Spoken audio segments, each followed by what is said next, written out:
iniciamos la serie de ejercicios, bueno, de resolución de problemas y ejercicios de econometría y de introducción a la econometría. Son problemas de exámenes de universidades españolas, en este caso la Universidad de Valencia. Aprovecharemos cada ejercicio para repasar no solamente la práctica, sino también la teoría o conceptos teóricos sobre econometría. Tenemos en este caso un modelo en el cual de serie de tiempo, o sea, una serie temporal del consumo per cápita, o sea, por persona, y la renta per cápita en función de la renta per cápita. También tenemos una variable T de tendencia temporal, es decir, es una variable que va a reflejar una tendencia en el tiempo, ya sea creciente o decreciente, en ambas variables, tanto el consumo per cápita como la renta per cápita. Normalmente se agregan estas variables de tendencia cuando en economía suele haber una relación en el largo plazo constante, en este caso es la tendencia. Normalmente se explica por razones de incremento de los precios o la inflación o sencillamente que el crecimiento económico permite que tanto el consumo como la renta per cápita suelan ir de la mano y creciendo a largo plazo. Bien, luego tenemos la estimación del modelo. La estimación es por mínimos cuadrados ordinarios. Esto significa que lo que hace este método es estimar los parámetros beta sub 0, beta sub 1 y beta sub 2 basados en una muestra, y esa estimación, si se cumple una serie de supuestos que luego veremos en otro ejercicio, es una estimación lineal, ¿verdad? De mínima varianza e insesgada, ¿no? Eso se llama, es una estimación MELI. Siempre que se cumplan una serie de supuestos que iremos comentando con más detalle, como la no heteroscedasticidad o homoscedasticidad, no autocorrelación, relación lineal entre los parámetros y la variable dependiente, un error, una perturbación que llamamos U, que en este caso la perturbación tiene media cero y tiene una distribución conocida, una distribución de probabilidades que normalmente asumimos que es la normal. Bien, dado esta estimación, podemos interpretar los coeficientes, por ejemplo, el 0,72 que acompaña la renta per cápita, si está medida en euros, nos diría que por cada aumento de un euro, una unidad en la renta per cápita, el consumo per cápita aumenta en 0,72 euros, o sea, 72 céntimos de euro. Además tenemos un término independiente, beta sub 0, 53,16, que sería aquel nivel de consumo independiente de la renta, o el consumo autónomo que llaman, que es de 53 euros, 16, ¿no? Y tenemos también un coeficiente que acompaña la tendencia de 2,73, que nos indicaría que el consumo tiende a aumentar en cada periodo en 2,73 unidades, o euros si son euros. Y si la unidad de tiempo pues es trimestral, pues sería 2,73 euros cada trimestre, o si es anual, 2,73 euros cada año.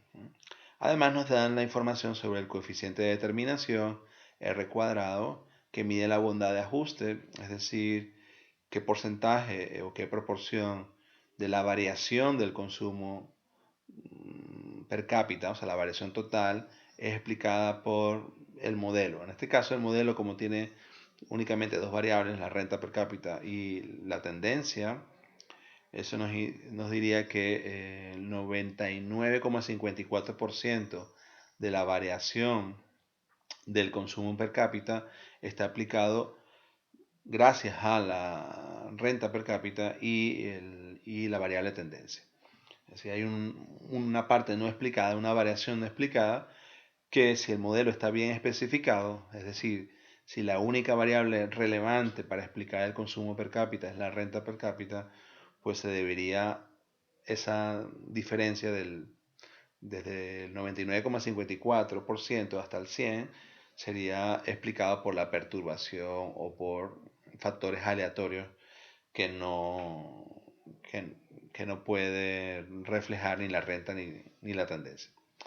Además tenemos el coeficiente de determinación ajustado, que es un coeficiente, una medida de bondad de ajuste, que toma en cuenta también el número de variables que tiene el modelo. En este caso, cuando queremos comparar modelos en este caso, modelos del consumo per cápita, con más variables o con menos variables, el coeficiente de determinación es la medida adecuada para esa comparación, nos permite decir qué porcentaje del consumo per cápita es explicado por el modelo, pero tomando en cuenta el número de variables que tiene el modelo, es decir, algo que se llama parsimonia. Un modelo que logra explicar más con menos variables, pues es mucho mejor que un modelo que explica lo mismo con más variables. Entonces, que entre menos variables y mayor poder explicativo, pues mucho mejor. En este caso, no estamos comparando ningún modelo, pero nos dan el valor del coeficiente de determinación. Y además tenemos U, digamos, con ese techito traspuesto, que es el signo que está, la tilde, y U otra vez con techito. Ese es U estimado traspuesto por U estimado. Es decir, esa es la matriz, pues es los errores al cuadrado, ¿no? O sea, la matriz de errores multiplicada por sí misma nos da los errores al cuadrado y es una medida de la, digamos, de la variación no explicada. De hecho, el error, ¿verdad? O la perturbación estimada, que es esa U con ese techito, es la diferencia entre el valor observado del consumo y el valor estimado por el modelo. Entonces, esa diferencia U, hay muchas diferencias, ¿no? La muestra tiene una serie de años, en este caso del 56 al 70. Cada año podemos hacer una estimación basándonos en este modelo y la diferencia entre lo estimado y lo observado sería la perturbación U. Y esas perturbaciones al cuadrado, la suma de ellas, la suma de esas perturbaciones sería al cuadrado sería 77,16. Además nos dan la matriz x traspuesta por x invertida. El menos 1 significa invertido y el traspuesto ya hemos dicho que es la tilde, ¿no? Entonces, x traspuesta por x traspuesta invertida es una matriz que en su diagonal principal, o sea, la diagonal de esta matriz, si multiplicamos esos valores por el error, la varianza del error, que la vamos a calcular aquí, si multiplicamos la varianza del error por cada uno de estos valores que están en la diagonal principal, ¿no? 26,38, 0,004, 0,1120, nos da cada uno el error estándar, bueno, nos da la varianza del error de la estimación de cada parámetro. Es decir, nos permite conocer la varianza al estimar beta sub 0, la varianza al estimar beta sub 1 y la varianza al estimar beta sub 2. Porque esa es la primera pregunta del examen. La primera pregunta que nos hacen es: obtengo una estimación insesgada de sigma cuadrado. Sigma cuadrado estimado es esto, con el signo, con el techito significa estimado, es la división de la suma cuadrado de los errores o la suma de las perturbaciones estimadas al cuadrado dividido entre el tamaño de la muestra menos el número de parámetros estimados. T es el tamaño de la muestra y K es el número de parámetros estimados en el modelo, que en este caso son 3 valores estimados, ¿no? Beta sub 0, beta sub 1 y beta sub 2. La varianza del error nos dice, pues eso, la variabilidad o la dispersión que tiene el error. Si sacamos la raíz cuadrada de eso, pues tenemos la desviación típica o el error estándar de las perturbaciones. La pregunta 2 nos piden obtenga las estimaciones de las varianzas de beta sub 0, beta sub 1 y beta sub 2. La varianza va a ser, como hemos dicho hace un momento, es la multiplicación de la varianza del error, la estimación sesgada, por los valores de la matriz, los valores de la diagonal principal de la matriz X transpuesta por X invertida. Al multiplicar lo que obtuvimos en la parte 1 por cada uno de los valores en la diagonal, hallaremos la varianza de beta sub 2, luego la varianza de beta sub 1 y luego la varianza de beta sub 2. La raíz cuadrada de cada una de estas varianzas nos da el error estándar en la estimación de beta sub 0, luego la estimación de beta sub 1 y luego la estimación de beta sub 2. Es decir, si sacamos la raíz cuadrada de cada uno de estos valores. Bien, en la parte 3 nos comentan que contraste al 5% de significación la hipótesis de que h sub 0, beta sub 1 y beta sub 2 es igual a 0, frente a una hipótesis alternativa no especificada. Bien, este contraste de hipótesis es un contraste global, es decir, un contraste de todo el modelo, de los parámetros del modelo, de las variables que componen el modelo. En este caso, la hipótesis nula es que dichas variables no tienen relación con el consumo, es decir, ni la renta ni el tiempo tienen un efecto sobre el consumo per cápita. Por eso decimos que beta sub 1, beta sub 2 son iguales a 0. La hipótesis alternativa es que al menos uno de esos parámetros es distinto de 0. Si ese es el caso, si al menos uno es distinto de 0, indicaría de que el modelo sí es pertinente, al menos alguna de sus variables, si es pertinente al explicar o si es significativa para explicar el consumo per cápita. Ese contraste es una prueba de hipótesis que nos permite inferir sobre los valores reales de los parámetros. En este caso, recuerden que esta es una estimación basada en una muestra y no son los verdaderos valores de la poblacionales de ese modelo, ¿no? Son una estimación de beta sub 0, beta sub 1 y beta sub 2.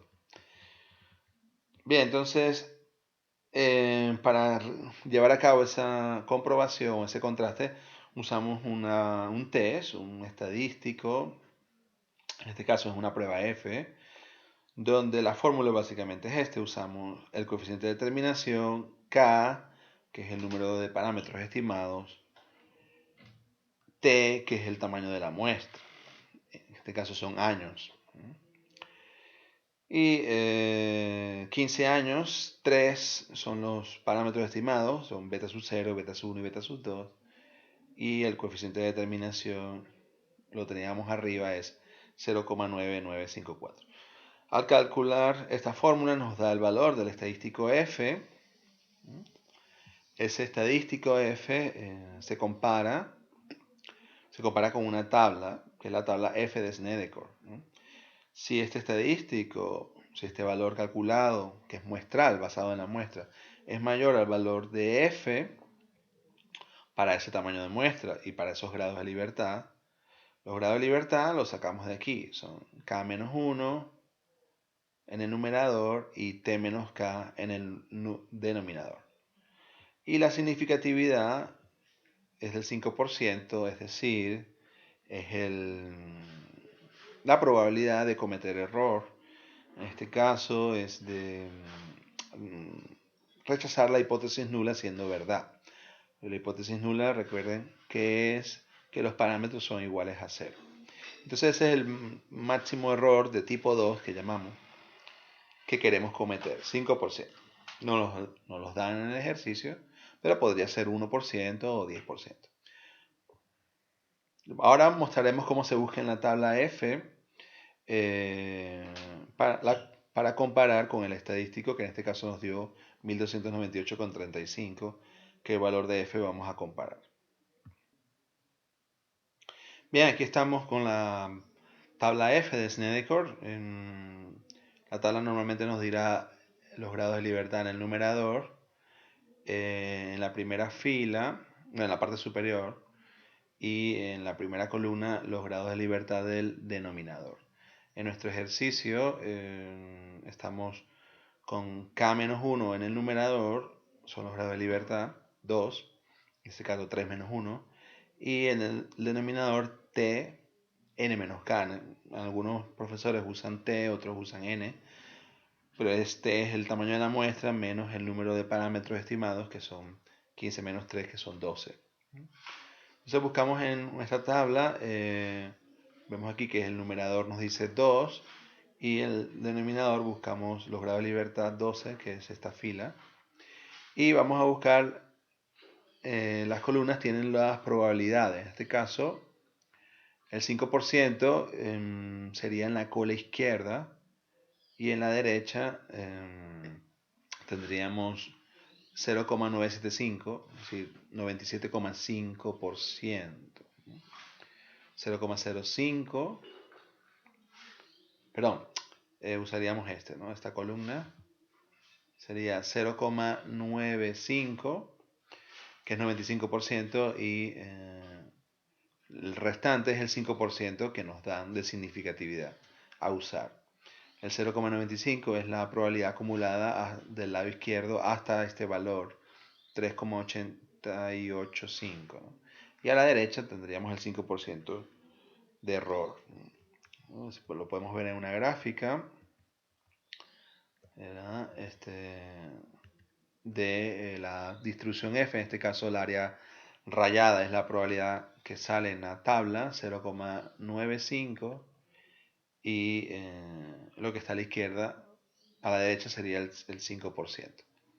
Tenemos que el valor que vamos a usar para comparar es 3,885, que claramente es inferior a 1298,35, por tanto, rechazamos la hipótesis nula. O sea, hay evidencia significativa de que al menos alguno de los parámetros estimados, bueno, algunos de los parámetros, estimado no, algunos de los parámetros del modelo sí que son distintos de cero, y por tanto sí que alguna de las variables que hemos incluido en el modelo, consumo per cápita y tendencia, explican parte de la variación del consumo per cápita, perdón, renta per cápita y tendencia. Entonces, ya sea la renta o la tendencia explican parte del consumo per cápita.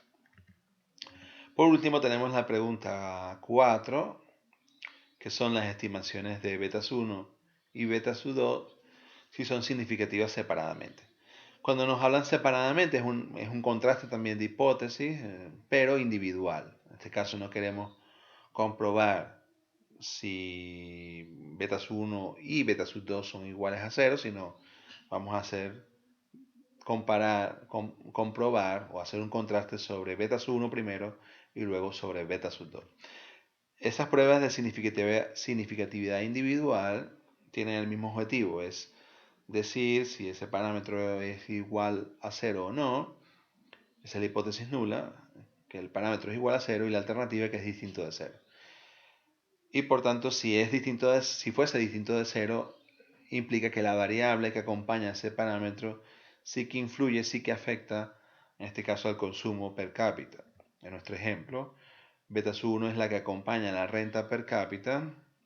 Si ese parámetro beta 1 estimado, beta 1 es distinto de 0, Pues quiere decir que la renta explica parte del consumo per cápita. La prueba es muy sencilla, es una prueba T-Student, una prueba T, donde la fórmula es el beta-1 estimado dividido entre el error estándar de estimación de dicho parámetro. En este caso tenemos 0,72, lo tenemos aquí en el modelo, y 0,72, y el error estándar es la varianza, perdón, es la raíz cuadrada de este valor 0,0257. La raíz cuadrada de la varianza es el error estándar y es 0,0507.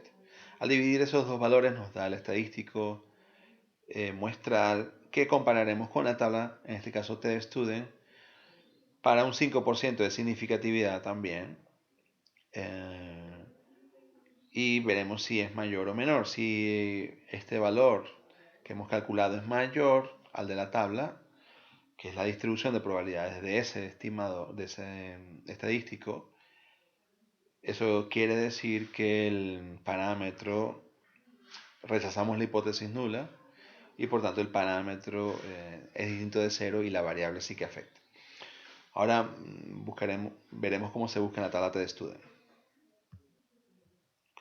Buscar en la tabla es muy sencillo. Los grados de libertad que usaremos para buscar en la tabla será el tamaño de la muestra menos el número de parámetros estimados.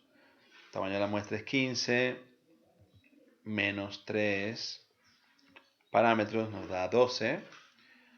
Y buscaremos en la columna, la primera columna, los grados de libertad. En este caso son 12, 15 menos 3. Y aquí en estas columnas, en la primera fila, buscaremos la significatividad. Parece lógico usar 0,05, pero realmente no, porque el 5% de significatividad que nos piden debemos repartirlo entre dos colas, entre la cola de la tabla T-Student, la parte superior y la parte inferior, parte derecha y parte izquierda. ¿Por qué? Bueno, porque esta prueba o este contraste se dice que es un contraste a dos colas. Porque el parámetro basta que sea distinto de cero, eso significa que puede ser positivo o negativo, para que nos valga. Por tanto, la significatividad la repartimos entre las dos colas y eso nos queda 0,05 entre 2 es 0,025 y la fila donde está el 12, el valor de T teórico, T de Student es 2,17. Ese es el valor máximo que debería tomar el estadístico que hemos calculado para poder aceptar la hipótesis nula. Vemos claramente que el estadístico es superior a 2,12, por tanto no podemos aceptar la hipótesis nula, la rechazamos. Eso significa que beta-1 es distinto de 0. Repetiríamos lo mismo para beta-2 y también hallaríamos que el valor de T teórico, del T-Student teórico también es 2,17, perdón, 2,17 y es inferior al valor calculado en la muestra 3,21 para beta-2 y por tanto beta-2 también es distinto de 0. De tal manera que ambos parámetros, tanto la renta per cápita como la tendencia, afectan al consumo per cápita y son significativos. Bueno, esto es todo. Gracias por ver este video. Si les gustó, por favor, no olviden darle al botón de like y estar al tanto que iré subiendo el resto del examen con más ejercicios y más explicaciones, tanto teóricos como prácticas. Nos vemos, hasta luego.